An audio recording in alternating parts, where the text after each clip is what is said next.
good afternoon, good evening, depending on when you're listening and where you're listening. Regardless, thank you for listening. The show is NXT Talk, where we talk about all things NXT 2.0 and NXT UK. We're your hosts. I'm Boris, and as always, I am joined by Matt.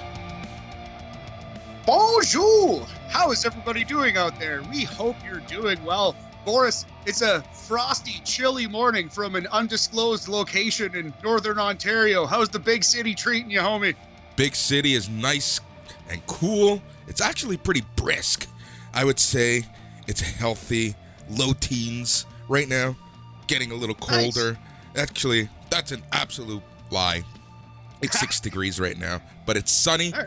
It feels nice, but it's nice and brisk. And that's all I can ask for. Absolutely. The low pre-teens, I suppose. Anyway, man, yeah. It's, Canada is doing Canada things. NXT is doing NXT things. We're going to tell you about, well, probably more NXT than Canada. But yeah, how you hanging in there, buddy? How are you doing? How is Boris Aguilar today? I'm doing great, man. I'm doing really good. It's been one of those, it's been good. It's been one of those weeks, honestly. Yeah. Lots going on, but, clearly nothing stops me. At this point. But yeah, no, everything's going really well. I'm really looking forward to my vacation starting. Cannot wait for that. We have, apparently we're doing a show on Sunday, December 5th now. So that's a thing. We'll talk about that in a little bit. So we got to figure that out because I'll be in Vancouver when that thing's going on. But really it's more, I need to, watch in the afternoon as opposed to the evening, aka which is that's kind of nice though, right? Like a nice UK show almost. Is it when you plan to be absolutely hungover for the entire day? Fair. Well, I don't know. Maybe it'll be a good hangover cure. War Games, Boris. It's back. The Takeover brand lives. No, actually. That's what I wanted to talk to you about later. We'll bring it up right now. Notice that there's no mention of TakeOver anywhere. It's just called NXT War Games. That's funny. I did not notice that, Boris. I just assumed it was NXT TakeOver War Games. Nope. It is just NXT War Games. Well, hey, there you go. So the TakeOver brand is dead. They did kill it for no reason. Yep. Honestly, it's just like the optics of everything. Man, oh man, like, I would love to be a fly on the wall at the McMahon-Helmsley dinner table for Thanksgiving. Oh my God, same. Yeah, I could not imagine what Triple H is thinking. And we should off the hop go through the releases that just happened and kind of touch on that because a lot of them are Triple H pet projects over the last 3 to 4 years, right? Yeah, exactly. That's it. As it's been reported recently and everything, this batch of release could be a little more, but still, right? Like it's been crazy. Just the sheer number of people that have been released, and you just never know. Like at this point, honestly, this is how I felt when I was at Blackberry. It's like every couple months, we'd get the email of XYZ people being let go, right? Like it's just at that point you just don't give a shit. You're going through the motions. You don't give a shit, and you're kind of in the back of your mind making plans for the future. Yeah, man, and the specific people that they cut and the way they cut them, very, very greasy this time. Like Nia Jax asked for more time off. She was very open with her situation in her statement. She was cut after being granted more time off, which seems to me to be illegal, probably. But they're independent contractors. Who knows with the actual legality of that stuff. What they did to Scarlett and Karrion Kross, I think, is pretty artistically. It's absolutely unforgivable and terrible. What they did to them. Artistically. Yeah. But again, if you see their social media posts, you see how they feel about COVID, and you hear the rumors about the, people being cut because of the vaccine, people like Karrion Kross, Scarlett, Harry Smith don't really surprise me that much, but, it's a matter of internally what was communicated to them about the vaccine, right? Absolutely. And in some regard, it's a common sense thing. Like you're a traveling company, you're going around the world. Eventually, you have to kind of know that you got to get that thing if you want to work for WWE. Yeah. But I do wonder like a B-Fab, you know what I mean? And I'm not sitting here trying to go down each name of the 18 and speculate on their vaccination status. But someone like B-Fab, that release makes no sense. Yeah. She just signed a main roster contract. She was, popular and good at what she was doing. She wasn't exactly a good wrestler yet, but she has a lot of potential in a lot of areas. And to just cut her a week after she signed her main roster deal is so strange, so out of left field, that it almost seems like that's the only explanation. You know? The optics of a lot of stuff is so weird. So let's go through the list. So we have Nia Jax, Karrion Kross, and Scarlett. Again, major NXT players, major players in the grand scheme of things, right? Like how many times did we guarantee that Karrion Kross was going to main event at WrestleMania in the next few years? Like that's just insane, right? We have Keith. Just based on his push, he was getting the push, Boris, that Braun Breaker is getting now, and even stronger because he didn't lose at all. Yeah. We have Keith Lee, who was a 100% Triple H project. We know what happened to Keith Lee when he went to the main roster.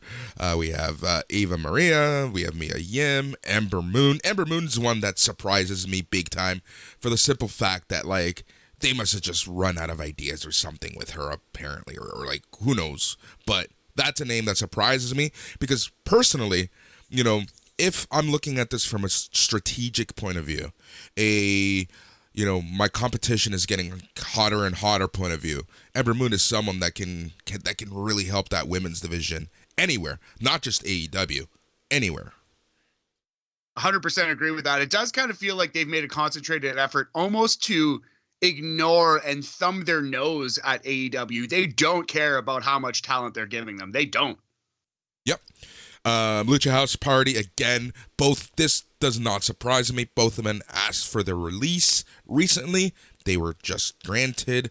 Oni Lorcan, again, a name that surprises me as a wrestling fan, but a name that does not surprise me as someone who follows WWE. Well, yeah, exactly. I like the Vince McMahon, Biff Busick pairing was never going to work, Boris. It was never going to be a match made in heaven. But he is so good in the ring. He has awesome matches when he's in there with 3 minutes against a Zion Quinn or something. You know what I mean? He has so much to give the wrestling business. I think he could have done a lot of good work in NXT as both a trainer and an on-the-job coach. I'm so he's one that I'm very surprised they released just because. If I was running NXT, he'd have a job for life. Well, yeah. Well, we're not running NXT. Sir, we are. And neither is Triple H anymore. So some of these names are names that Triple H probably, not that he had much say, but there's certain people I'm sure he could hide a little bit more. The next name is one that absolutely shocked me for many reasons, and that's Frankie Monet. Yeah, the only reason that it's not shocking is because she's what, 37 or 38. She's a little older in terms of what they're looking for right now. But the thing is, she should have never been in NXT. She has everything that they are looking for in a superstar, in a professional wrestler. Frankie Monet has, except for age. And it's because it's just so dumb. It's an arbitrary line to put, especially when half of their roster on the main roster is already 50 anyway. So I don't know. It's unfair to punish the newcomers for being old. I don't know, man. The Frankie Monet thing is really, really egregiously bad. She is so talented. She's such a good promo. She's Johnny Mundo's wife. They could have easily gotten Miz and Maurice versus Johnny Mundo and Frankie Monet easily. I'm shocked at that one too, buddy. Yep. Harry Smith, we talked about. Trey Baxter, 24 years old, Trey Baxter. Trey Baxter shocks me because Cora Jade's getting the big push. Yeah, well. But I don't know. He's Blake Christian in TNA. He's an undersized guy. He's not the fastest. He's not the most agile. He's a very good wrestler. Due to his age and his circumstance on the card, I definitely would have kept him around. But hey, they're cleaning house. Yep. B-Fab, and then we have names like Jeet Rama, Jessica Maya, Zeta Ramir. We have Catalina Garcia. Some names that don't really surprise me too much. They were essentially jobbers on even 205 Live. Yeah, and Catalina Cortez was one that was interesting because I did like her. She was the first Chilean wrestler, I believe they have. Maybe not the first, but the first they've had in years, if not the first. Yeah. And the only on the roster.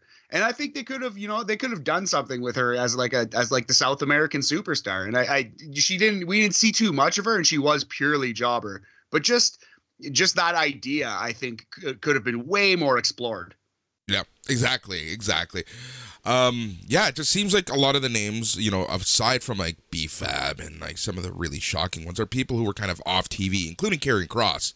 Remember, he was being repackaged right now. So there's yeah. But again, like I said on the Smack Daddy show, I'm calling this one the Transformers of release cycles because there's more than meets the eyes for sure. Guaranteed. I like where your head's at on that one, buddy.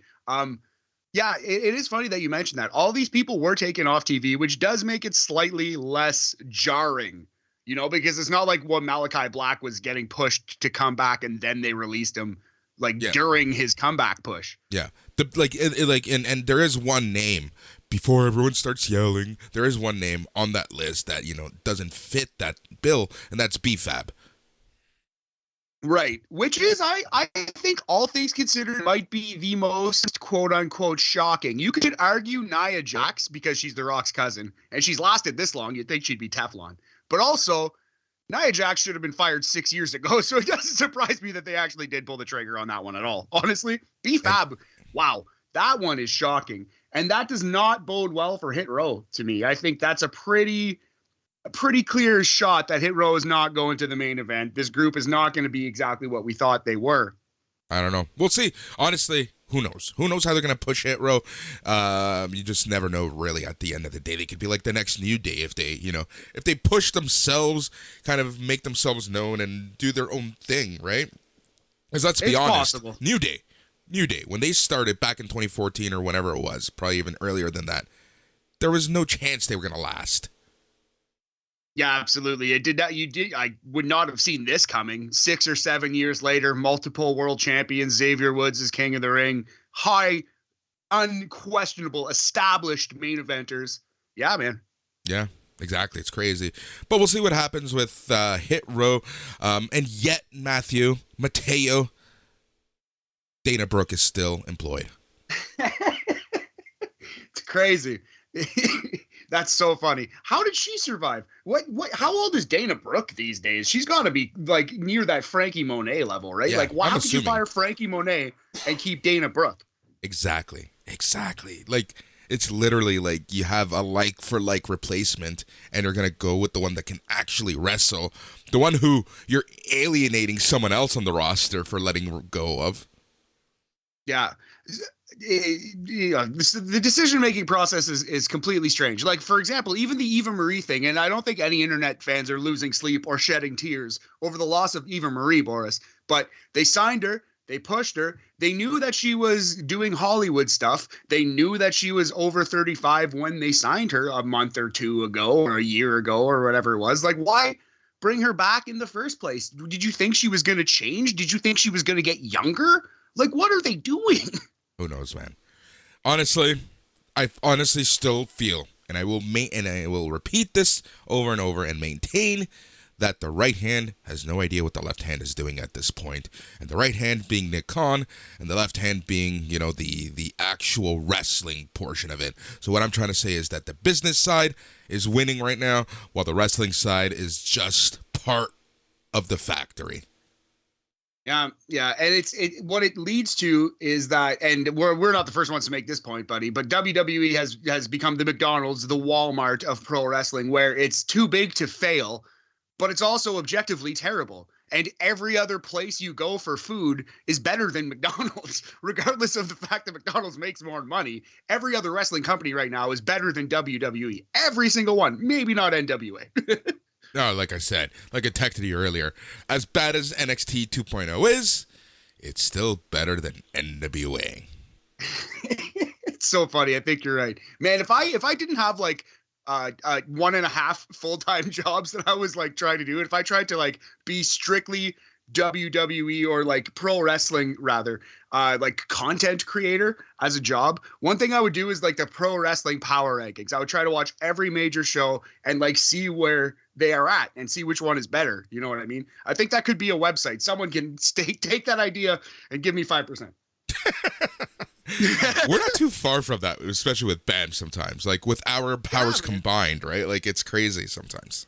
Maybe that's the long-term goal if we can both retire and lean into this. But yeah, it just a thought I've had, just because I do honestly think like for all the money they print, WWE is quite often the worst artistic show out there, like quite often, which is just crazy to think of it as a concept. It's absolutely insane. Interesting thought there. But yeah, I don't know. Are they really? I don't know. Well, with Billy Corgan running around, they might Power not be. Recently? Yeah, exactly. With the Smashing Pumpkin Wrestling Federation still running amok for us, maybe WWE ain't so bad. Exactly, and somewhere Sean is saying, "You idiots, you need to watch NWA more." Anyways, Matt, I think it's time to talk about what we are not paid to talk about, and that is NXT 2.0. But before we do that, we have to take care of one last piece of business, and that is our rating system de jour. What are you thinking for this week? I was thinking we pour one out for the great Keith Lee, and we lost a lot of awesome NXT superstars, but Keith Lee was like a dynamo in NXT. He was a double champion. It really seemed like he was going to the main roster and going on to some big things. And they butchered Keith Lee and they botched him. So Boris, I think we both celebrate the wrestler and acknowledge the botch and go Bearcats out of 5 on this edition of NXT Talk. Yeah. You know what I was just thinking as you were talking? Think back to the Great American Bash just last year in that roster that was there. Oh man, Adam Cole, Keith Lee, main event, just the whole thing. Buddy, do you remember when we were complaining that Karrion Kross killed this brand because he was squashing everybody? Look at how they followed up on that. Like just every piece of the last 18 months has not only been forgotten, but like pissed on openly. Yep. Exactly. All right, so we're going to use Bearcats out of 5. All right, so the show opens up with Toxic Attraction making their entrance, and this leads us into one of the announced matches, which is Io Shirai, Kacy Catanzaro, Kayden Carter versus Toxic Attraction. Matt, did you notice? Obviously you noticed, but Kacy Catanzaro, Kayden Carter getting the Shield entrance. Oh man, that is hilarious. Sierra, Echo, Kacy, Catanzaro, Kayden Carter, Shield. Oh man.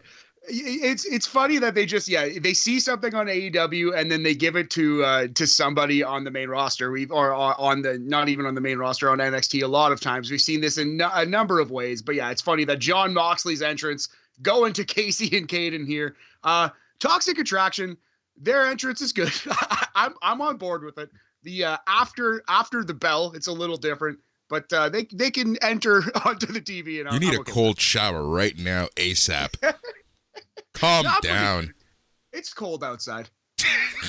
I could just step outside for a second, roll around on the front lawn. I'll be good.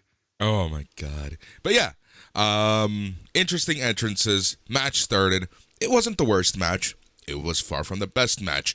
One thing that both you and I noticed is that Io Shirai is giving everyone a little extra oomph. Yeah, she's beating the shit out of these ladies in these matches. She's hitting those knees hard. She's not scared to lay in a chop or really land on you with a diving press. She's not being unprofessional, but she's letting them know that she's there. You know, she's laying it in, as they say. Yeah. The other thing of note in my notes is that, this is developmental when Mandy Rose stands out as one of the more not talented, but one of the more established people in the match. Yeah, man, that's where we're at, but and she's improving. She really is. Like the match against Raquel was definitely Mandy Rose's best career match, right? Like she's becoming a decent wrestler. She's no longer like hopeless, right? Like she's pretty good. Yeah, exactly. And let's be honest here. The entire goal here was to establish the next round of feuds. It was also to protect Toxic Attraction. They are the female undisputed era of NXT 2.0 at this point. And, what? You're right, but it's just wow. Just those words hitting my ears, it just made me sad. Think how sad I was seeing it. You have sighed like a dozen times on this episode already. Exactly. And I will sigh a dozen more times, especially when I talk about... Anyways. But yeah, like I said, ultimate goal, Toxic Attraction, keep them strong, keep them safe. That's exactly what they did here. And we need to remember this is only the beginning of the story. This doesn't make Io, Kaden, and Casey look weak. Especially this is just the beginning. Especially not Io. Io beat the crap out of everyone in this match and had a pinfall that was broken up. She would have pinned the women's world champion, Mandy Rose, with her finish clean in the middle of the ring if her teammates didn't interfere. Exactly. So I'm 1,000,000% fine with how they treated Io in this match. And Casey and Kaden got caught by the tag team champions. That's okay. I actually quite enjoyed this match, and I'll tell you this. It wasn't great, but man, they really got the crowd. The crowd really enjoyed this match. They were with it the entire time, chanting on their feet. Can't hate on it. Can't argue that. Yep, exactly. Gigi Dolan brings Carter down after all the other four ladies are going at it outside. She hits her finisher in the middle of the ring, which is kind of like like a crucifix to small package type thing. It's like an abdominal stretch driver. It's like an abdominal stretch, and then she does a code red out of the abdominal stretch position. She calls it the uncaged, Boris. Yes. She calls it the rear view. Yep. All right, so your winner's Toxic Attraction. Yes, Gigi pins Kaden with uncaged 12 minutes and 50 seconds. I would go slightly above average on this match because Io looked amazing. Well, all three baby faces looked pretty great. And the crowd was with it, like I said, the entire time. But JC Jane is really bad. She might be worse than Brooks Jensen, than Brooks Buchanan. I need to see Brooks more in the ring to see if he's improved. But JC might be the worst wrestler in WWE right now.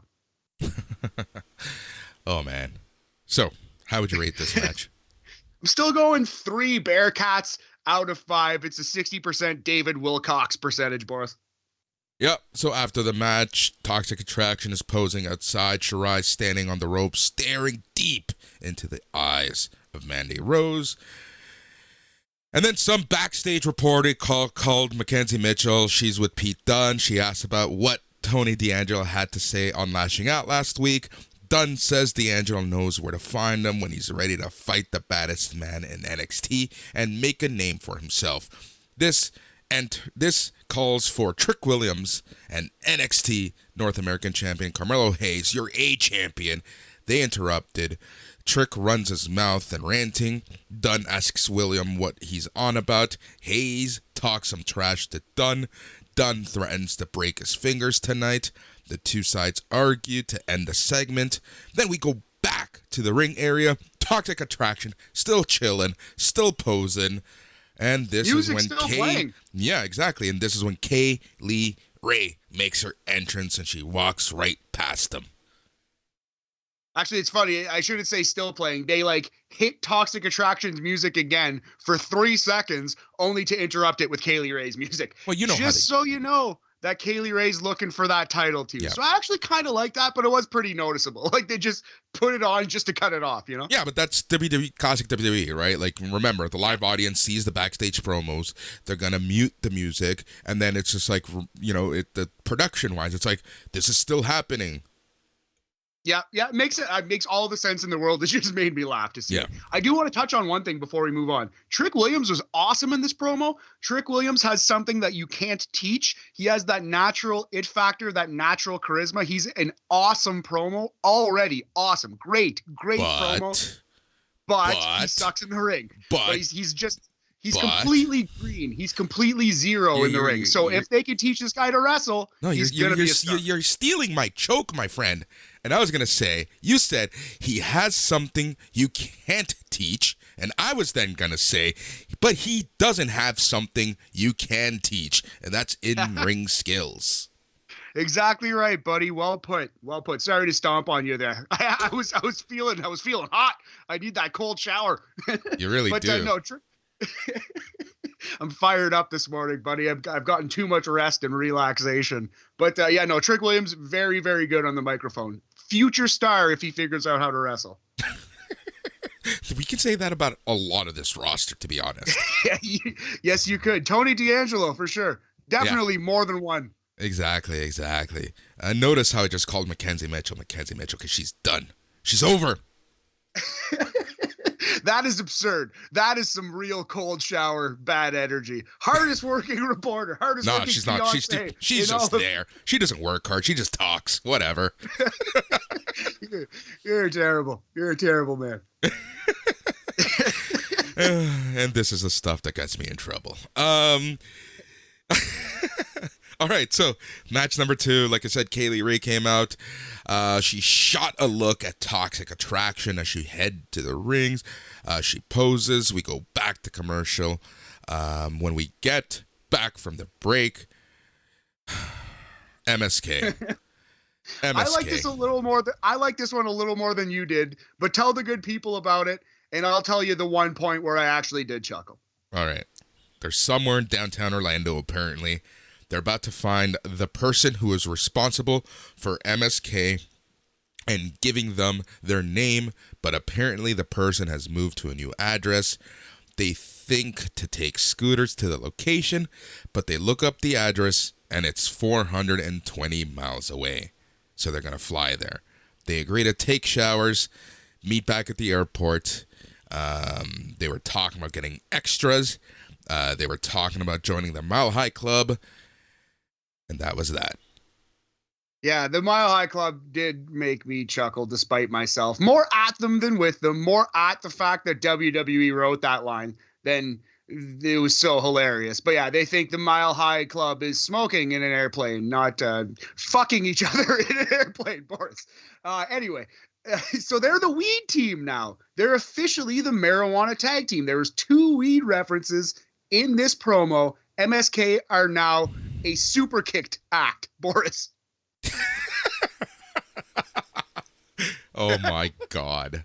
That's where I love going to Super Kick shows, but did you ever notice that 85% of the roster in Super Kick, their gimmick is, we love weed, eh? It's fucking hilarious. Oh, I know. It's funny. Yeah, I don't know what to make of this. I really don't like these promos. I like that they're doing backstage stuff. I like that they're trying to give them something and trying to rebuild the character after the crowd has turned on them for reasons that are outside of their own talent. But yeah, these aren't good. They aren't good. Here's the 2 points I want to make. Point number 1, there better be a payoff to this. This better not be like some long, ongoing BS promo just to get to nowhere, number 1. Number 2, I love the fact that someone in WWE thinks, we gotta get the crowd back on their side. Let's make them like weed. The people like weed. It's about as lazy a booking idea as you could possibly come up with, Boris. It's really not. It's not Shakespeare, you know. It's not a fine art here for sure. Yeah. So we'll see. We'll see what happens there. All right. Back to the ring. Kaylee Ray versus Sarai. This match was interesting, but Matt, I was so distracted at the fact that Sarai is nothing more than a glorified jobber at this point. I was with you all last night when we were talking about it, but Sarai did post something on Insta, which made me think this might be a story. She actually posted like, nothing's working out for me. It was a picture of her like in the corner, sad, saying like, I need to figure something out, basically, kind of thing. And I think this could be leading, and I it's so dumb that they're doing this, but I think it could be leading to a Sarai heel turn, Boris. So like they're literally repeating the Io Shirai angle. Yes, well, I think they're going to do like the Kabuki Warriors 2.0, and they're just going to team up Io and Sarai as heels. I think that's where we're going here. Oof, that's racist. Yeah. Well, look at Jacket Time, buddy. That if you're the same race as somebody in NXT, you will be teamed with them. Legado, Jacket Time, Sarai and Io, Brooks Jensen and the other guy. Hit Row until they left. Oh my God. Trick and Mello. Oh man. Crazy. Oh my God. Wrestling needs to change a little bit. So badly. What is this, 1990? What is this, Survivor Series 1997 Gang Wars? Remember that? Los Boricuas. Oh my God, yeah. 24 years ago yesterday. Oh wow, hey, that's true, yeah. Big event. Couple notable things happened. I guess Jake Allen already made all these jokes. We can't steal his thunder. Yeah, I'm not going to. But yeah, so this match was pretty darn good. Kaylee Ray, awesome. Sarai, awesome. I really liked this match. Matt, what did you think? I thought this was strong. It kind of reminded me, it had a little whiff of Triple H's NXT. Two good wrestlers having a good match. Unfortunately, it only went 4 minutes and 50 seconds, but all things considered, I thought it was definitely better than the first match. Probably on that same level, though. But I quite enjoyed it. Kaylee Ray looks awesome when she wrestles, man, and so does Sarai. Oh, yeah. Oh, yeah. So the KLR bomb to the announce table looked pretty nasty and good. She brings Sarai into the ring, does another KLR bomb. This time she goes for the cover and wins. So your winner was Kaylee Ray. Yeah, we're going to go 3 Bearcats out of 5, a 60% bask in my glory percentage for this one, buddy. Yep. Some backstage reporter is with Joe Gacy, asking about tonight's match with Boa. Gacy says we all have to go through changes and we all hide our true feelings with a mask, and he sees what Boa is going through, so his heart goes out to Boa. Gacy says Boa obviously feels like he has to hide his true self, and that's a tragedy. He hopes Boa can see that and that he won't have to hide after tonight. Gacy also talks about Harlan, how Harlan shouldn't be uncomfortable in his own skin, and how he understands the pain Harlan is going through. Gacy turns to the camera, addresses Harlan one-on-one, telling him to touch his hand on the screen, and know that Gacy is doing this tonight for them both.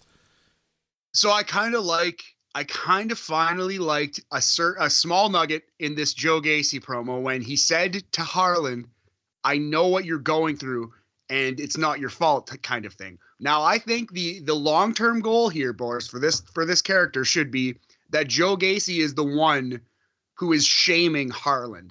Yes. Joe Gacy is the one who is overdoing the cancel culture, blah, blah, blah, yes. And Harlan is, quote-unquote, falling victim to it or whatever it may be. They need to hammer home that Joe Gacy is manipulating this guy. Joe Gacy is the bad guy. He is evil. And if they can toe that line correctly, they can get people on all sides of the political spectrum to dislike this character for the heel that he is. They could do this in a really intelligent and awesome way. This character could be really good. I don't trust them as far as I can throw them. I'm certain they can't and won't do it, but theoretically it's possible. Yeah. You look, we're seeing something now, right? So this was pretty good, and Joe Gacy is like, and his promo skills are damn good. Again, you have to consider that all of this is heavily scripted, so overall, I really like this.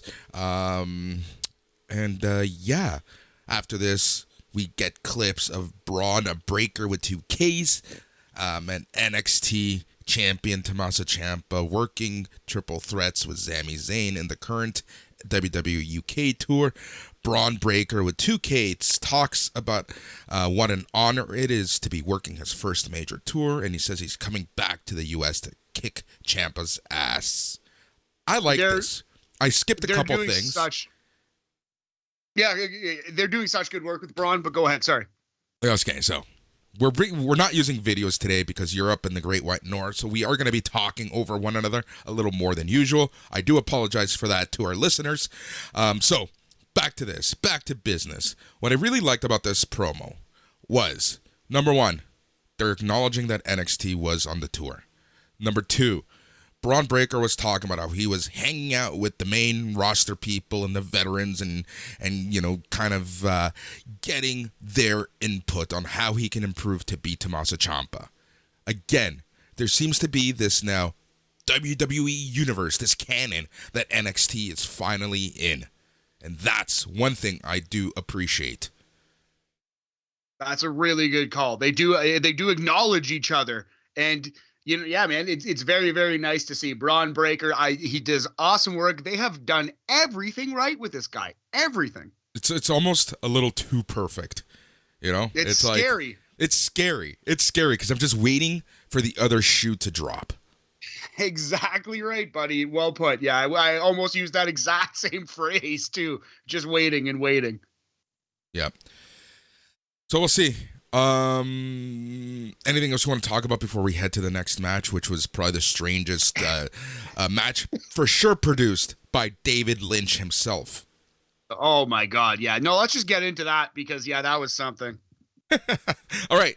Back in the ring, Boa is wrapping up his entrance. He's got the Mei Ying makeup on now, so clearly he is now the leader of Tian Sha, the leader of the group of one. So that's that. The bell rings. Boa kicks away the handshake offer. They go at it. Yada, yada, yada. Gacy and Boa fight. Then some weird shit starts happening. The lights begin to flicker. Boa goes a little crazy. And then he does a Tongan death grip to Gacy on the ropes. He won't let go. Referee counts to 5. And I love the fact that the referee and Gacy ignore the fact that this has gone full Red Room on us. And Boa gets DQ'd.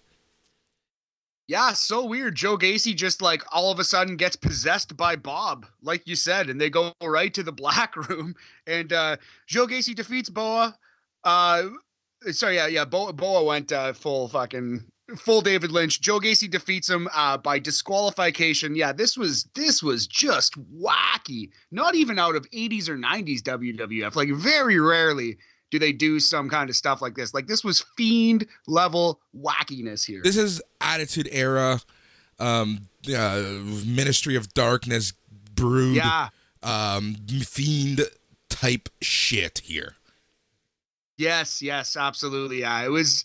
The term Russo-esque gets thrown around whenever something's bad in wrestling, but this was Russo. This was some Vince Russo pro wrestling right here. Yeah.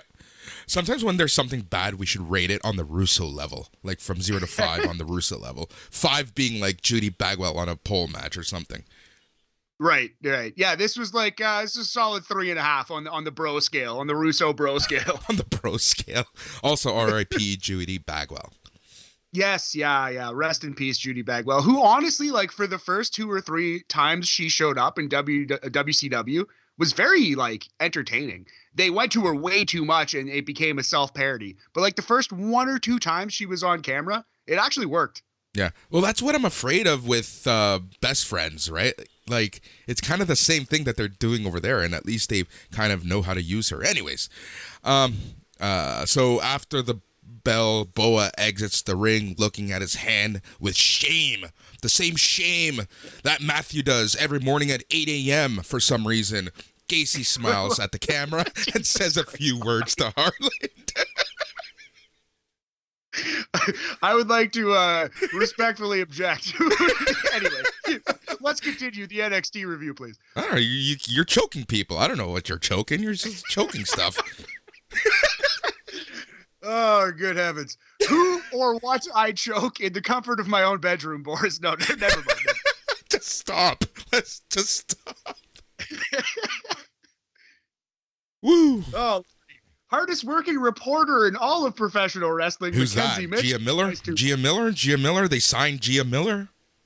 I don't know who you're talking get off about. The bitter bus, Boris. Bitter Boris on the bitter bus. Some reporter named Mackenzie Mitchell is interviewing Jacket Time. Okay. Jacket Time. This is the best name they can come up with. Just like, so this is what we're doing. We're doing racist tag teams with jerk off puns. Word. Yep. NXT 2.0. Yep. Awesome. So speaking of people choking people, Mackenzie Mitchell is backstage with Jacket Time. This is actually from last week when they were dressed and mocking the Creed brothers. And then I like this transition to the training session with Diamond Mine. Malcolm Bivens rants on Jacket Time and says the Creed brothers will take that same energy NXT Cruiserweight Champion Roderick Strong had when he beat Odyssey Jones and use it against Eichmann, Jiro, and Kushida tonight. Bivens says Diamond Mine forever. The group walks off as we go to commercial. I'm glad that they haven't cut Malcolm Bivens. They found a role for him before the mass exodus of talent happened, and I'm so glad he's on WWE TV doing good stuff. He's a highlight of this show. Are you glad he's on WWE TV? He can be utilized so much better anywhere else. Well, yeah, that's a good point. I guess, yeah, man, I am for the same reason that, like, you know, you're glad if one of your favorite players makes the NHL. You know what I mean? Like, it is still the main event. But yeah, we did our rant earlier in the show. It's the worst artistic program by far, the worst artistic company. But yeah, I'm glad that he's still getting that check. I'm glad he's still getting the bag, Boris. Yep, exactly. But I really like this promo. Again, Malcolm Bivens is hitting it out of the park with his promos finally, and the production of this particular promo was really well done. Yeah, I couldn't agree with you more. It was a very interesting, unique way to do it. I really enjoyed that. Yep. And obviously Pritchard and Dunn and McMahon love hurting my heart because once again, some reporter named Mackenzie Mitchell is backstage. This time with Solo Sikoa, bringing up his recent and successful debut. Mitchell asks what to expect from him in NXT, but Grayson Waller interrupts, recalling what happened when Solo debuted at Halloween Havoc. Waller says Ella Knight was talking trash about Solo in the locker room. Knight quickly interrupts, rants about how he will say what he has to say to anyone's face. Solo says he's from the streets, where we handle our issues like men. He says we will handle this tonight, and the three men will enter, but one man will walk out. Solo walks away as Waller and Knight argue. Barrett then says we've got a triple threat coming. Yeah, perfectly fine little promo here. I quite enjoyed it. Congratulations to Vic Joseph and Mackenzie Mitchell. I need a new partner. If any listener out there wants to be part of NXT Talkin' Bam, we need to rename Bam. Preferably your name starts with an M. Oh, that's funny. Just, you know, you gotta give the opposite perspective here on the podcast. NXT is great. NXT is fine. We love NXT. Let's not get insane. Let's not say something we can't take back now, Boris. Oh, I love it. Man, I've noticed the episodes when we record in the morning are so different from the episodes we record right after NXT. I feel like we laugh more and we have like I maybe it's more fun in the morning. I definitely feel like I have more energy like waking up than I do like immediately after 2 hours of a wrestling show that I hate. You know what I mean? Yeah. All right. Creed Brothers versus Jacket Time. Honestly, this match was, on paper, it was a match that I was looking forward to. I think it delivered. It delivered in the grand scheme of things, but I just can't take my personal feelings about Kushida out of this. Like, this is what you have for Kushida. And I'm trying to stay positive. He's employed. He's on TV. He has something to do. I should be happy about that at the very least. But is that the bar now for WWE? Like I don't want to rant and crap on WWE, but it just hurts me so times because especially in NXT, there's just so much promise in NXT for people like Kushida, for people like Eichmann, Jiro, and now it's just like literally a training ground for people like the Creed brothers. And I'm not saying the Creed brothers are bad, but this is what it is now, right? So while the match was good, my personal feelings on this match really did hurt it. I understand that, man. I can't argue with that at all. Kushida is so fabulous in the ring, and he has so much to give this wrestling business. He has so much more to offer it. than losing a tag team match in 7.5 minutes to the Creed brothers on the WWE developmental show. That's inarguably true. But this is where he is, and the match for 7.5 minutes was actually quite good. Yeah. I really, really did like this match. But buddy, I don't disagree with one syllable that you said, my friend. I know. You. So let's try to be positive. Kushida did look pretty good in this match. They gave him a really hot streak in the middle. He looked pretty good. Julius ducks a kick, tears Eichmann's blazer off, palm strike, Roderick Strong low bridges Jiro to interfere. Julius with a doctor bomb on Eichmann, Jiro. That's how they win. Yeah, so it was a basic formulaic tag team match, but because I would say 3 of the 4 guys are already good wrestlers. Jury's out on Brutus, but Julius is noticeably a really good wrestler in there, and of course Kushida's incredible, and Ikemen Jiro's really good too. So you can't go wrong with these 4 guys. But everything you said previous to us actually talking about this match was completely true, buddy. It hurts my heart to see that this is where they have slotted the great Kushida. Yeah.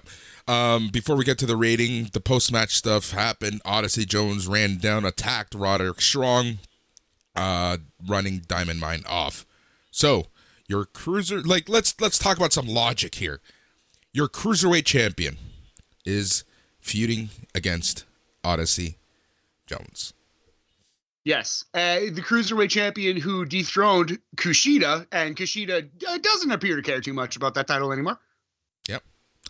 Odyssey Jones. Who is what, 404 they announce him at? I forget, but he's over 400 pounds. I think he's a little above 205, just throwing that out there. You might be. I think he is 205s. I think he is 410. Yeah, that's just so I don't understand the logic there. Again, cool that they're doing something with Roddy Strong. Cool that Odyssey Jones has something to do. But I just don't understand the pairing in the grand scheme of things. It's more a favor to Roderick than it is Odyssey. It kind of makes Odyssey look weak to continuously lose to this guy who's 175 pounds. But it makes Roderick look like a goddamn beast. So I'm okay with it. Yeah, okay, yeah. I like it. All right. How would you rate this match, the previous match? I'm torn between 3 and 3.5, so we're gonna go the rare 3.25 Bearcats on this one, Boris. I can't quite make the call, so let's just go right in the middle. 65% Keith Lee percentage on this one. Oh, all right. Toxic Attraction gets a TMZ treatment outside. They're interviewed while they leave the arena. They claim they're going to hold the titles for a very long time, which means that they're going to all lose at War Games. Mandy Rose calls Kaylee Ray out and says her stare down wasn't intimidating, and if she thinks she's next in line, she should take a number. Then the Mexican badass Raquel Gonzalez interrupts, rolling up on her motorbike, telling them to keep her title warm for her. She drives right into the arena, gets on the mic. She says she came here tonight because she has one thing on her mind, and that's Dakota Kai. She tells her to get her arse down here. Dakota Kai, laughing like a typical crazy character. There was a lot of things I wanted to say. None of them are nice. She says it felt so good to hit her with that shovel and watching her lie there motionless. This is when Cora Jade runs down, attacks Kai mid-promo. Referees swarm, pulls them apart. Raquel strolls up. The baby faces keep uneasy peace, I say. And then, essentially, we get a small little stare down between the two faces. This was great up until Cora Jade showed up. Fair. pretty fair. So, I don't know. I dislike Cora Jade way less than you do. I think she's fine. She's just kind of there. I really don't like this new look, this new character that Dakota Kai appears to have. Generic crazy girl with I actually saw it said on the internet, and I think you texted me this as well, Boris, and this is not to insult anyone, but it appears that they've made her crackhead Kai. Yeah. It's really weird. Like, just the way that she's stuttering, the way that she's kind of, like, ticking, if you notice, like, it's just really weird. It's just really weird. I don't like this character, but you know which character I like even less than that? Who dat? The Mexican badass, Raquel Gonzalez. Oh, really? I don't like this motorcycle strolling Raquel Gonzalez. That's funny. Keep rolling. See, Yep. that's awesome. I think I like Raquel. I think she has a future on the main roster, but I can get behind like tough biker chick is kind of missing the mark a little bit with me as well. Yeah. Having said that, she is a tough biker chick in real life. So, if they say the best characters are an extension of yourself, go for it. I don't like, the Raquel Gonzalez that I really enjoyed in the ring over the past year isn't this character. And I feel like NXT 2.0 is just kind of crapping on the character that she was. The same way a wrestler we're going to talk about soon is being crapped on. Oh dear, yeah. Let's just get to that. But I did overall like this segment, and I think we're probably looking at a women's War Games match with some combination of baby faces against Toxic Attraction and Dakota Kai. I kind of think that's where we're going. Yep, agreed. We get a Chase University vignette where Andre talks about mental toughness and berates his students as per usual. This time focusing on Gabriel, who appears to be former Ring of Honor, Dragon Gate USA, and Evolve booker Gabe Sapolsky, although we never get a clear view of his face. I didn't even catch that little Easter egg. No, but that's fun. Yeah. One thing I did notice is that somebody praised Chase, right? And it does kind of seem like Andre Chase has found himself a protege, and we're going to get the first student of Chase U. Yep, that'll be cool. You know what? I don't hate this stuff. It's cheesy, but it's cheesy that works. Yeah, I agree with that. I like Andre Chase University. Good amount of cheese. This is the right type of pro wrestling cheesiness. All right. Grizzled, I don't know. I'm sighing way too much, but it's just like when I read my notes ahead, I'm just like, oh yeah, this happened next. All right, grizzled young veterans. Grizzled, they're young. They're now con men, Boris. They're well. Here's Liverpoolian hooligans. Yeah, that's the thing. If you know you're from Liverpool, you're gonna steal. So you gotta drive past Liverpool, or else you're gonna get your hubcap stolen. You're gonna get your Yorkshire pudding stolen. You're gonna get a knock in the face if you're in Liverpool too long. And that's pretty much what the Grizzled Young Veterans have turned into. They do some urban training, which consists of them scamming folks on the street for food and money to learn how to better distract a referee. As bad as Go ahead. I quite liked it. I kind of think that this could be their ticket to the main roster. It's like shithead stumbling on top of each other, Peaky Blinders characters. We've seen like the Peaky Blinders wrestling thing too much, but you know what? It kind of works for these guys with Gibson being like the brains of the operation, and James Drake kind of being, oh yeah, boss, oh yeah, that guy. Yeah. And I kind of like this pairing. I kind of like these new characters. God bless them. They figured something out. That's the thing right there. Look, it made me laugh because of the whole Liverpoolian thing, right? Like, and them scamming people, stealing hubcaps and whatnot, and whatever. But, I'm happy that no one called anyone a scouse, number one. And number two, I'm very happy that they were able to find characters for these guys, because these guys, in my opinion, were just going to get lost in the shuffle, but they have something to do. They got a vignette. They have characters. I'm happy. Yeah, can't agree with you more, man. Your mileage may vary, but it worked for me, and I'm excited to see more of these personalities. Yep, exactly. All right, we see shots of Cameron Grimes and Duke Hutz in the poker room from last week. Grimes is going to be back in action. So this leads us into the match. Ru Feng versus Cameron Grimes. Now, I texted you, and I might as well tell the people what I texted you.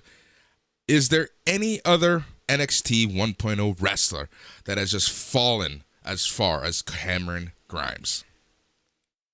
I immediately said Kyle O'Reilly, I think, has fallen further. And then we talked it out, and it might be Cameron Grimes. Cameron Grimes might have fallen further since the Triple H era than Kyle O'Reilly. Because at least Kyle O'Reilly he's still kind of seen like he's a big deal, though he seems like he's choosing to team with Von Wagner and he wants to go after the tag team titles, versus Cameron Grimes, who is just feuding with Duke Hudson down the card because that's where he is. I don't know. It's really hard to say between those two. I think here's the thing. At least cool guy Kyle is still somewhat alive. Cameron Grimes has, like, he was always a goofball, right? But now he's just a dumb goofball. But later on, his promos, like, this guy, if they're gonna tear him down, he's gonna go down swinging. Yeah, Cameron Grimes is not going down quietly. He's out here cutting an awesome promo, trying to get over catchphrases. Cameron Grimes holds it down. Yep. And he said it 3 times. And the third time he said it, the crowd chanted with him. Yep. He is so goddamn good. Cameron Grimes is so good at pro wrestling, at everything that a pro wrestler needs to be and needs to do. Cameron Grimes is fucking excellent at it. It is a crime. It is a crime that this man is not on the main roster. Yep. Please go ahead. All right. So there's not much to say about the Ru Feng Cameron Grimes match aside from it was a scary looking cave-in. Ru Feng kind of just, he didn't move down. He kind of just stood there, and there could have been a really bad injury. Yeah, I did. It was definitely one of the worst Cameron Grimes, well, the worst Cameron Grimes match I've probably ever seen in my life, but it was 145. Like, it wasn't long enough to be terrible, but I 1,000,000% agree with you on that. They kind of botched the finish there a little bit. Yep. So Duke Hudson was out before the end of the match. He got a lot of boos. Do we want to rate the match now or after the promo? Well, the promo was better than the match. I would give, let's talk about the promo first, and we'll give it the whole to-do. All right. So Duke confronts Grimes in the ring. He says last week he came into his poker room and played with his chips and his cards, not even paying attention, and somehow he won. He needs to know was it dumb luck or what? Cameron is confused and laughs. He says everybody saw him win and it was so much fun, but Hudson is upset and having lost a lot of money, but never again will he lose to someone who looks like a filthy troll rotting under a bridge. Grimes asks why the name calling, but that's okay. He's been called a hick before. It might be because he's a little hairy, a little smelly, and a little grimy, but he holds it down no matter where it's happening, from the poker table to Wall Street. He says he plays dumb sometimes, and last week he played Duke. Hudson tells him that he doesn't understand what losing to someone like him does to someone like him. So next week, in front of all these people, Duke Hudson, Cameron Grimes, poker showdown. That's just, oh man, that's the problem with creating a poker player character, is he really can only do one thing, and that's play poker. So they've already played poker, and now the option is to play poker again or do nothing. So they chose poker again, Boris. And I'm ready for the wrestling match. I don't think they need to do a second poker game between these two guys. Well, I don't see the point of this at all. You know what's going to happen, right?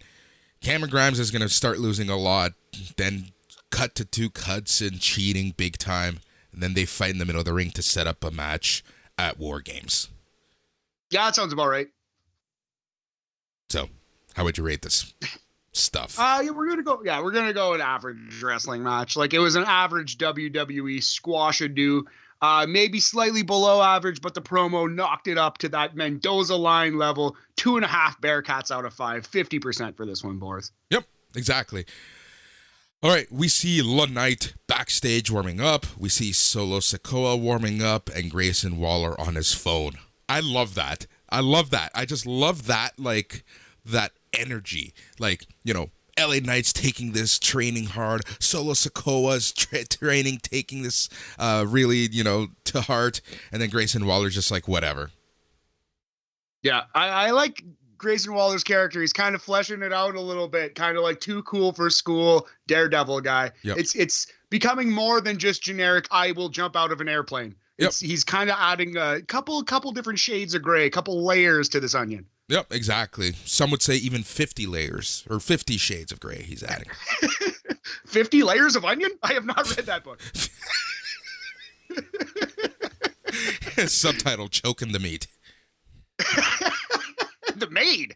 I don't have any maids. Meat. Oh, the meat. I thought you said the maid. Meat. Jesus Christ. Where's your head at?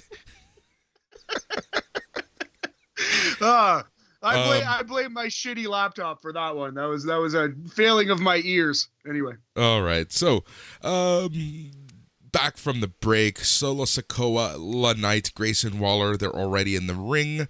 This match starts. I gotta say, this match was pretty damn good, man. I really liked this. Non-stop action.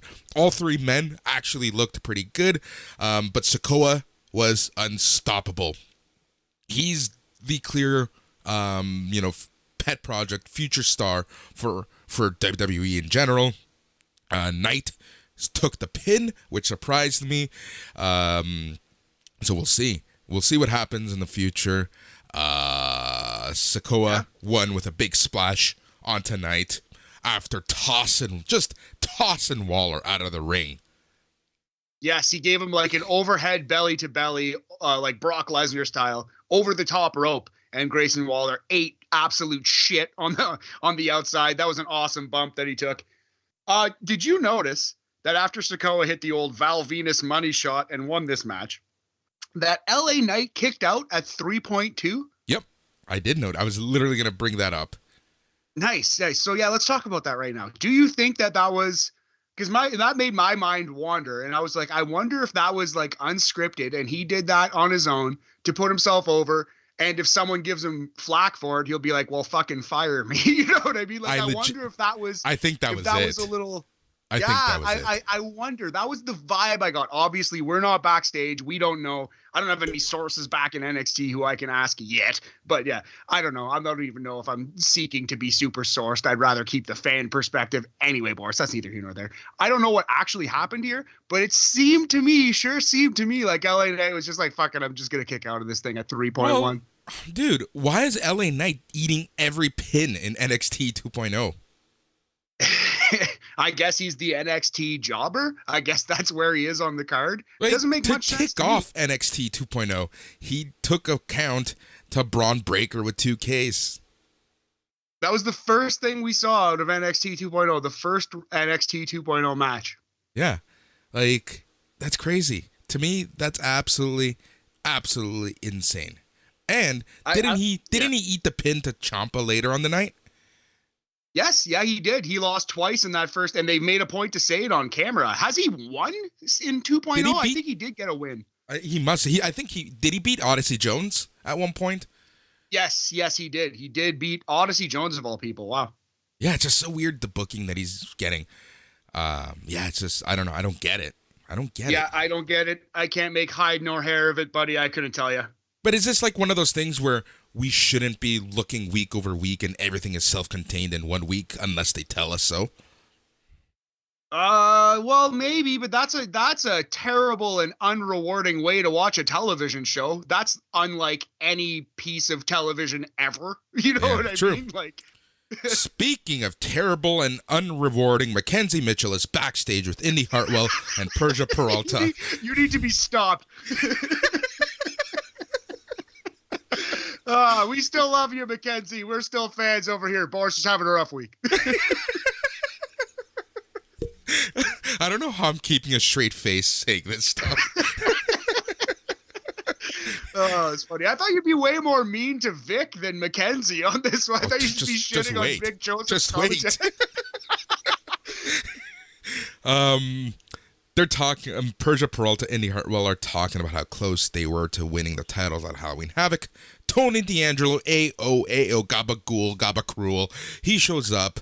He says Indy's husband, Dexter Lumis, has been ducking him, along with Pete Dunne, Johnny Gargano, and others.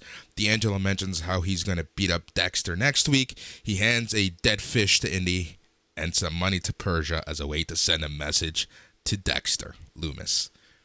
I really like this promo, man. Tony D'Angelo has got it figured out. He's got his character down. Yep. A little too much. Yeah, he's like too good at it almost. It's like, yeah, I don't know. I still really like it. I think I wonder how much depth there's ever going to be to this character. I wonder how far he's going to go on the main roster with it. But I do think he's quite entertaining. I really like him. Yep. A Santos Escobar-less legado is backstage. Elektra Lopez. I know, I'm a little nervous. I'm a little scared. She's backstage. She says she hopes Zion Quinn is watching. We go to the commercial. Back from the break, we see more clips of Braun Breaker with 2Ks and NXT champ Tommaso Ciampa working the triple threat matches on the UK tour. This time it's Ciampa mentioning defending the NXT title because it's his duty and there's no one better to represent the brand than him. Ciampa talks about how he sees some of the top WWE stars in the locker room, but he also sees Breaker with 2Ks who is learning and improving. He gave Breaker with 2Ks some props, but said there is nothing Breaker with 2Ks or anyone else in NXT can do to make up for his 17 years of experience. Ciampa is phenomenal on the microphone. This was no different. No different. Another banger of a promo by Tommaso Ciampa. Yep. All right. Erica Yang versus Elektra Lopez. This was a match that just happened. Lopez defeats Yan by pinfall. Literally nothing of note until the end. Yes, literally zero of note until the end. And the only thing of note at the end was that Elektra Lopez almost killed Erica Yan with the Blue Thunder Bomb. She's not a good wrestler yet. Elektra Lopez she needs to practice a lot in the ring. She's got presence on the microphone. Obviously a stunning, beautiful person who can go far in professional wrestling, but she needs to figure it out because she's like Nia Jax-ish in there, man. She's hurting people almost. Like she almost dropped Erica Yan on the top of her head on a Blue Thunder Bomb. Yeah. It's not the first time she's come close to hurting someone. It's oof, I don't know. It's scary. Yeah. So that was the thing. After the match, Lopez is celebrating Wild and Mendoza without Santos Escobar join her in the ring as she takes the mic. Lopez says what she wants is what she gets, and what she wants right now is Zion Quinn.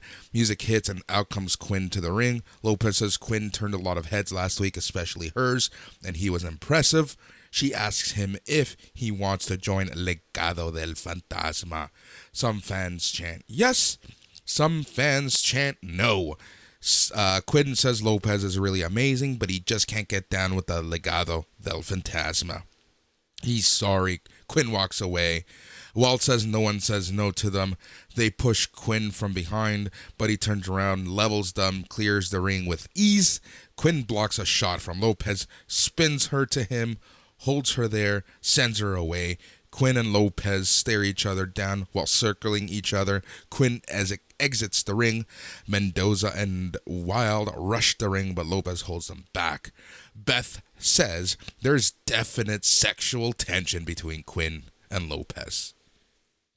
She said the word sexual on television. Ratings will go through the roof, I'm sure. Ratings will explode next week due to the references of sex and marijuana on this program. I got to tell you, I thought this match was terrible, but I did quite enjoy the post-match. I actually thought the post-match was, pretty good. Yep, exactly. So, how would you rate this match? How many Bearcat claws would you give this? We're going to go 1 Bearcat for the match, and I'm actually going to award a full bonus Bearcat for the promo, because I did think it was that good, but it's still below average. We're going 2 Bearcats out of 5 overall for the total package. Still a slight fail. You know that you and our listeners are so lucky we didn't figure out the rating system before we recorded, right? What do you mean? You know that I would have added sound effects after every rating. Oh, that's funny. I'm really glad we did it then. Yeah, ever since the BAM ROH draft, I feel like you're all in on sound effects. I've always been all in. I hate setting them up. I feel you. All right. Back to the ring. Tonight's non-title main event match. Pete Dunne makes his way out. We go back to commercial. And then back from the break, some female reporter is with Kyle O'Reilly talking about teaming with Von Wagner They're talking about last week's loss to Legado. Mackenzie shows us how Vaughn had his foot on the rope during the pin. Kyle wonders if he should stay a singles competitor or go all in with Vaughn. He says they have something special here and they want to go for the NXT Tag Team titles. NXT Tag Team Champs Imperium walk up, taunt O'Reilly. Vaughn also appears and asks if there's a problem. Imperium says not on their best day. The champs walk off. We go back to the ring. Out comes North American Champion and future superstar for AEW or some other company, Carmelo Hayes, with Trick Williams as Dunn watches. Rude. I think Mello wants to be there, wants to be WWE champion. But those are famous last words. You gotta add some humor to this shit. I laughed, buddy. I think you're doing a good job adding the humor. I just wanted to point that out. I do think of all the people in NXT 2.0, Mello actually does have a chance to be a WWE champion in the future. But again, we said that about Keith Lee. We said it about Karrion Kross. There's no fucking way to tell. Exactly. Hey, and here's the thing. They could have wanted to be there, but clearly someone said, "You are not welcome. You shall not pass." Yes, sir. Yep. All right. Oh, one thing before we move on. One thing that I do hate about pro wrestling is when they lie to our faces. And yes, it's wrestling. Yes, you have to exaggerate and embellish. But no, Kyle O'Reilly and Von Wagner do not have something special. You liars. You're lying. That's a lie. We don't know what they do in their time off. We don't know what they do in their time off. They could have something special. Like, they could down some beers, have some fun. We don't know. Like, what they have could be special. Yeah, fair enough. On camera, we have seen no evidence of that. But we saw them training in the woods together. I would not have called that special. Oh, that was special. If I took you out to the woods and we, lifted lumber, I would call that special. I actually might hop on the quad after this here podcast, Boris. That's funny that you say that. What the hell is wrong with me this morning? I have no idea. You are fired up. All right. Let's give this match the respect it deserves because this, in my opinion, was the best match of NXT 2.0. That's Carmelo Hayes versus Pete Dunne. All right. Similar to Io Shirai teaching these rookies a lesson, Pete Dunne, holy shit. The first 90 seconds of this match were Pete Dunne on fast forward, beating the shit out of Carmelo Hayes. He got 2 years of offense worth on Carmelo Hayes in the first minute of this match. Yeah. It was awesome. He steamrolled this guy. Oh, this was insane. This was absolutely insane, dude. Like, it was just crazy. Like, dude. I laughed out loud at Pete Dunne just a mile. I mean, looking like Sonic the Hedgehog in there. Yeah, it was insane. You know what else was insane? The code breaker that Hayes gave to Dunne. Oh, yeah, man, absolutely. Carmelo Hayes held his own. Don't get us wrong. Like, Carmelo Hayes looked awesome in this match, too. But, yeah, this match was very good. A great wrestling match. The best of the NXT 2.0 era by far. And for sure, the best match that we're talking about on the podcast today. Oh, for sure. Did you also notice Trick Williams being his best Shawn Michaels on the outside? Like, his reactions were just gold on the outside. Yeah, selling all the blows that Carmelo got hit with. Trick would get hit with, too. And he had the Shawn Michaels glasses on. And yeah, you're right, man. There you go. But it was just so good. Such a fun match. The crowd was red hot for this. Yeah, million trillion agree with you, buddy. Yeah, I couldn't complain at all. I really thought that we mentioned it in the Kaylee Ray Sarai match, but that kind of felt like Papa H's NXT. It was nice. Yeah. It kind of felt like you went back home, Yeah. This match was the NXT that we knew and loved. Yeah. This was the old NXT. This was two young, awesome wrestlers tearing it up for 10 to 15 minutes in a match with, in a main event in front of a hot crowd. Yeah, there's something to be said, also comedy-wise, presentation-wise, about Dexter Lumis joining the commentary team for the main event. I did like that, because obviously he doesn't speak, so fun visual. And then that SOB, Vic Joseph, had to ask Dexter Lumis if he had any marriage advice since he's recently engaged. Mother effer. That's a reasonable question, I think, between pals. Keep your personal lives outside of the camera. That is unprofessional, Vic Joseph. Unprofessional. Yeah, for sure. That's a complaint that we should have right now.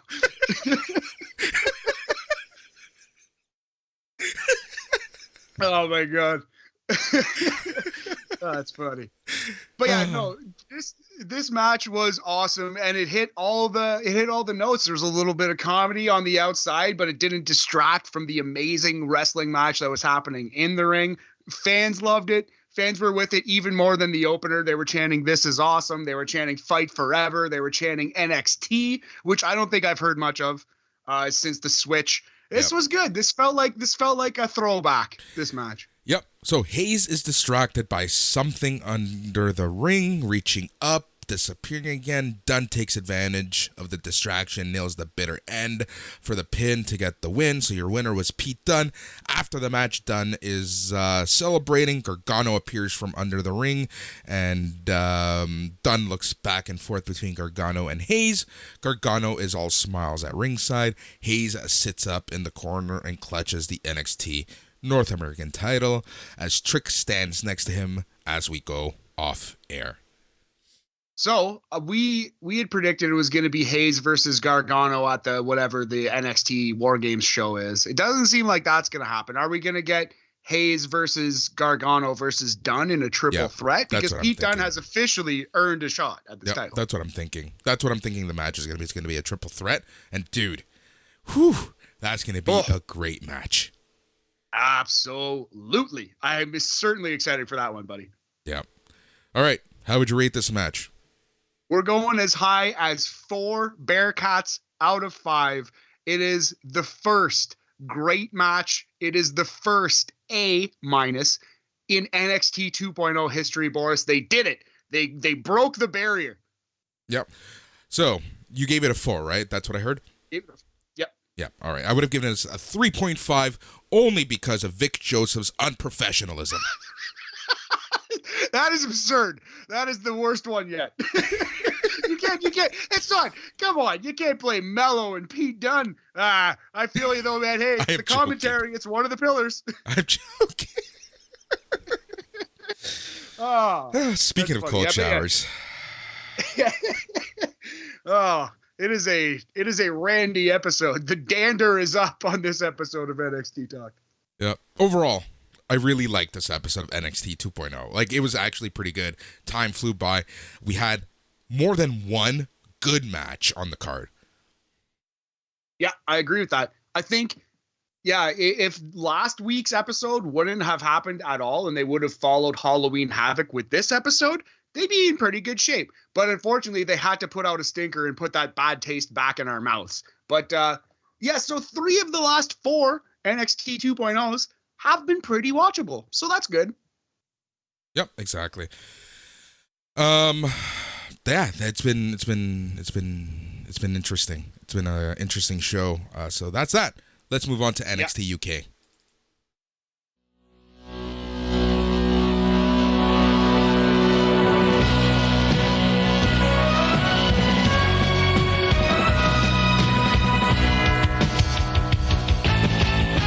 All right, typically this is the best hour of WWE TV every week, and this episode, again, in my opinion, was just that.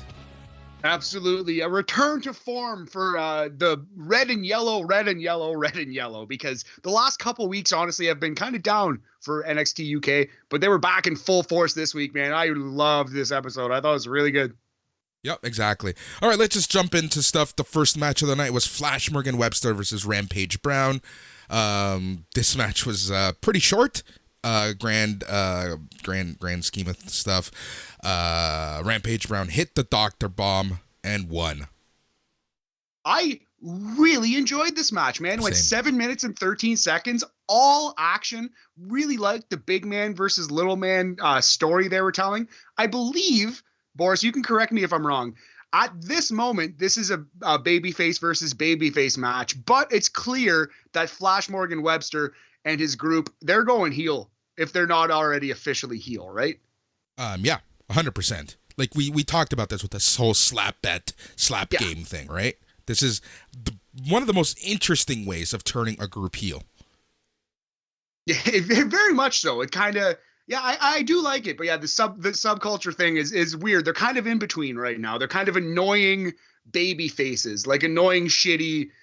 Yeah, I don't know how you would describe them. Almost like Bugs Bunny baby faces, like just getting under the skin of the heels, you know.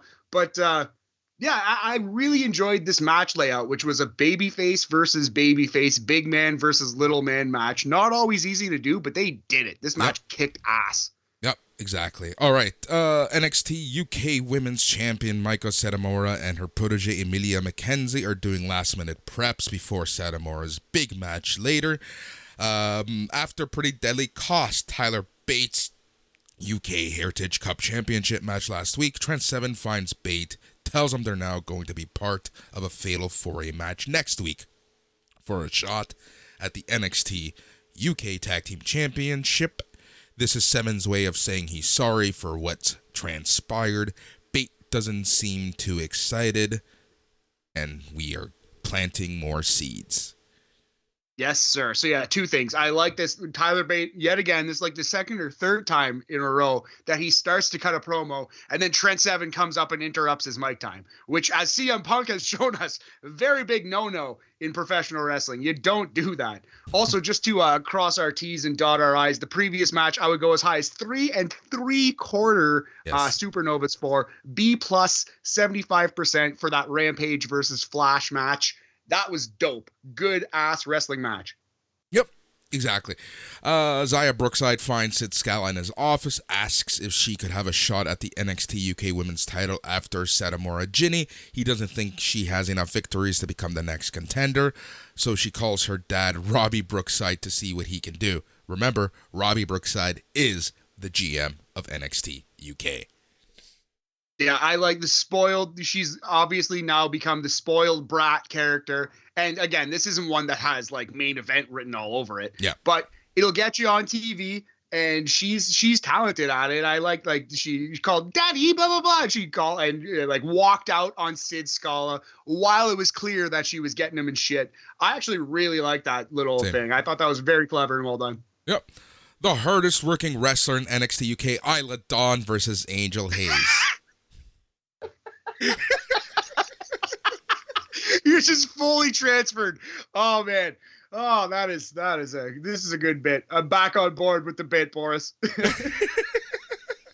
I knew you were gonna enjoy that. So yeah, Isla Dawn, Angel Hayes, pretty short match.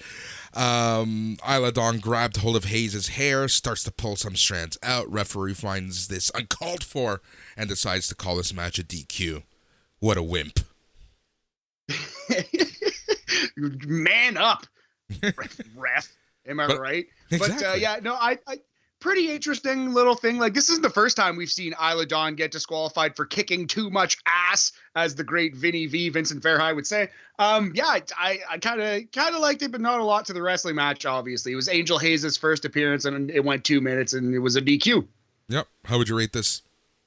Now we're gonna go Mendoza line. I couldn't call it terrible. I think they achieved what they wanted to, but at the same time, it wasn't very good. So we're gonna go 2.5 supernovas out of 5, 50%, right on the border. Yeah, Isla Dawn, 3.5 for me.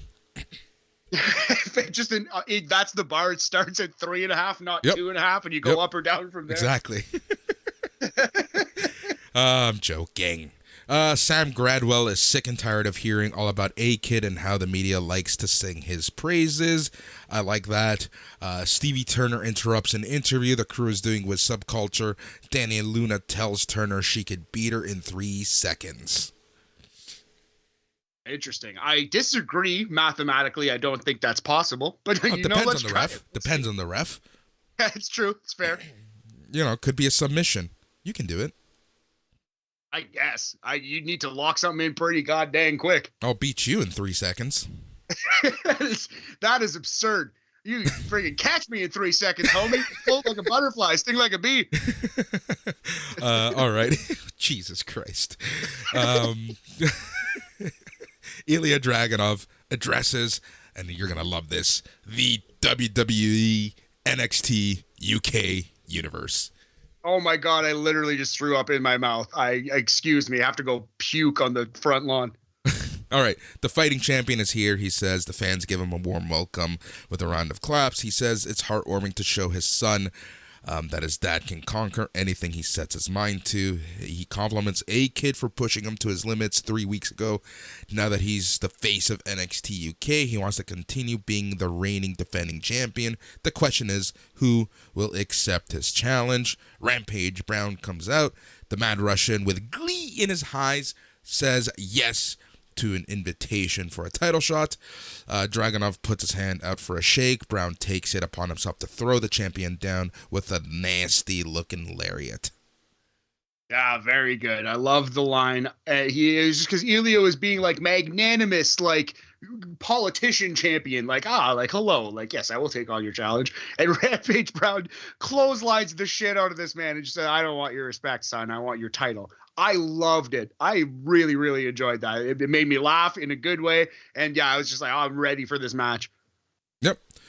Blair Davenport wishes both Jinny and Satomura good luck. She says she's watching this match closely. Yep. Blair Davenport seems to be getting that big push. I do think she's the one who takes the title off Meiko here down the road. I agree. Teoman and Rohan Raja are sitting down to a meal talking about a future match against Gallus.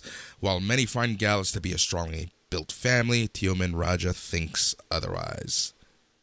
Teoman, good promo. Enjoyed this as well. Yep. This actually leads us to the main event. Meiko actually, before we get in there, I do want to touch because there was the Nathan Fraser thing where he challenged Mark Andrews. Nathan Fraser is backstage. He's watching tape on Mark Andrews. When Andrews walks by, they notices what he's watching. He's complimented by that. And then they go and basically Andrew says, I agree to wrestle you. And Fraser stops watching the tape and runs to the GM to try to set the matchup. I actually thought this was pretty nice. I thought it was endearing. I enjoyed this little 30-second, minute-long promo. It was the best mic work, best character work, and perhaps only character work and mic work that we've seen Nathan Fraser do. Yep. NXT UK Women's Champ Meiko Satomura with Emilia McKenzie versus Jinny with Joseph Connors. What you think of this match? I quite liked it. I wouldn't have called it great, but I think it was really good. Probably Jinny's second best match ever that I've seen her have, next to that awesome street fight that she had. I really like Jinny's setup to her finisher. Or is it actually her finisher, the Makeover? I think it's her actual finisher. I think it's her actual finisher. Yeah, I love that move. It's like an elevated DDT, like the Randy Orton or Tommaso Ciampa DDT, except out of the corner. And it's not a DDT, it's an X Factor. So it's like the elevated X Factor out of the corner. I love that move. Same. It's really good. Really good. Yeah, this is a good match. I really enjoyed this match. I wouldn't say this is a classic. This isn't Walter Ilya Dragunov, but this is pretty good in the grand scheme of things. I enjoyed it. And again, this hour just flew by. Obviously, Meiko Satomura won. How would you rate this match? Yeah, and I really liked Nigel McGuinness did a great job of putting over the fact that Meiko hit her Scorpion Rising, which is like the elevated axe kick. She like jumps off her opponent's knee or her back and delivers an axe kick. And that's awesome. She's won matches with that, but she didn't think that was enough. And she had to pick Jinny up and give a Death Valley bomb to Jinny to actually win because she had so much respect for her opponent. I love that Nigel McGuinness pointed that out. I thought this was fabulous, man. I actually would say the opener was better, but I would go as high as 3.5 on this one. I thought it was a very, very good wrestling match. Yep. Agreed 100%. This is a really good show, honestly. Yeah, it's an hour, but it just feels it's so much shorter than that, especially when you cut out the WWE Network commercials. It ends up being, like 45 minutes? Not even? Yeah, exactly. Like 45 to 50, and it's just a quick, easy, digestible watch. So yeah, next week on UK, we have that Fatal 4 tag team match, number 1 contender. It's Mustache Mountain versus Symbiosis versus Ashton Smith and Oliver Carter versus Dave Mastiff and Jack Stars. And on proper NXT, we have Tony D'Angelo versus Dexter Lumis, 2 cartoon characters wrestling. Can't wait for either of those. Yeah, same here. Now, bam. We have so much to talk about on BAM. Oh but my God. think the main event is going to be the Wrestling Observer Newsletter Hall of Fame ballot. I like that. I like where your head's at. I think that'll be a fun discussion. We'll close with that for sure. But yeah, we have so many sports things, so many wrestling things. We can't even get to everything we want to and keep it within 90 minutes. Yep, exactly. So yeah, coming up on the Patreon feed, we have the Old Fucks All Elite Weekly, talking all things Dynamite. That's coming out. Obviously, we have BAM on Thursday. We have the Dynamite review on Thursday night or Friday, depending on when they send it to me. Then on Saturday, we have the Smack Daddies and the Old Fucks. Both coming out with shows. One for Rampage, one for SmackDown. And then just remember, as a patron, you're going to get the link in your inbox because there is going to be an after party for none other than Full Gear.